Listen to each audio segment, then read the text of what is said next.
In physics, I learned that a tiny fraction of an atom is made out of matter, and all the rest of the atom is made out of energy. So therefore, if each atom is mostly comprised of energy, then the world, all the things we see around us are mostly comprised of energy, because atoms make up molecules which make up, literally everything. So what I've just told you by itself isn't very useful, but if you apply it towards achieving your goals, I promise you can honestly change your life. So when people set out to achieving their goals, they always do it in the most logical manner. So the logical way would be doing things that directly lead towards you reaching your goal. So to be focusing on the physical world, or like matter, like actually doing things. And this makes a lot of sense, right? To focus on the things that will actually lead you towards the goal, and focusing on the action that you can directly see leads to the goal. But the problem with this is that people only focus on one side of the coin.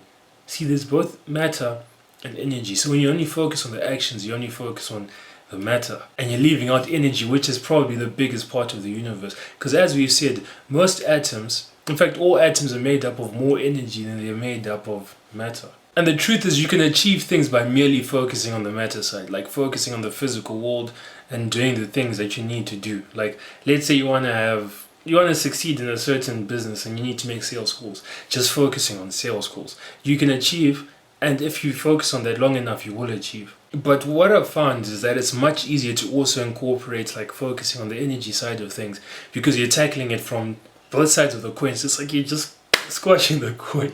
So the title says mind over matter, and you may be like, you haven't talked about your mind once. What you need to know is that your mind controls the frequency that you vibrate at. So also from physics, the law of vibration states that every object on earth is in constant motion, vibrating at a certain frequency. The reason why I said mind over matter is because in your mind there are thoughts. The thoughts that you think, they control the frequency that you vibrate at. So now I hope you see the link between mind and energy. So extending from that law, things that vibrate at the same frequency are attracted to each other. So to achieve your goals more efficiently, wouldn't it make sense to, do the actions that directly lead to you achieving the goal? Like the actions that you can see will lead to you achieving the goal. And focusing on the energy side of it, matching your vibration with the frequency of the things that you desire. But then now you may be asking, how do I match the frequency, or how do I match this? It's through your beliefs. And to explain this as quickly as possible, the beliefs that you have will lead to certain thoughts.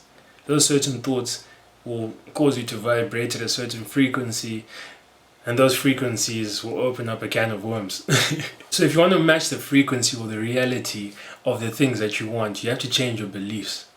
Because people will say, change your thoughts, change your thoughts. It's much easier to change your beliefs, because people will be like, change your thoughts. But if you change one single belief, you can change 1,000 thoughts. Instead of trying to change each thought individually, just change your belief. So what you need to do is to change your beliefs to match that which you do not have yet, but you desire, that which you're striving for. So let's say you want abundance in your life, whether it be financial, in terms of love, or whatever. You can't now have a belief of scarcity, because it won't work. Your scarcity beliefs will lead to scarcity thoughts, and it will lead to you just operating at a suboptimal frequency for what you want to do and what you want to achieve. You may be listening to all of this and think that it's wishy-washy, and fair enough, you can think that. I'm not here to try and convince you about the energetic side of the world. I'm just here to share some information with you that I think can help you. All I want is for you to do research on this topic. I've left a lot out because I know that not many people will be receptive to this type of information.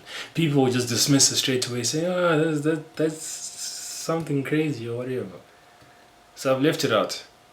But if you're interested, do some research, and what you will find, you will see that it's not mystical voodoo or whatever, it's just science. It's just physics. I promise you that by doing research, you'll lose nothing, and you'll probably, like 99.999% gain something. So you have nothing to lose. You might as well do it. You might as well go research. And if you are interested, I can make another video going more and more in depth, but it won't be, I'm warning you, it won't be a very interesting video, but I promise you, the value that you get from that video will be sensational.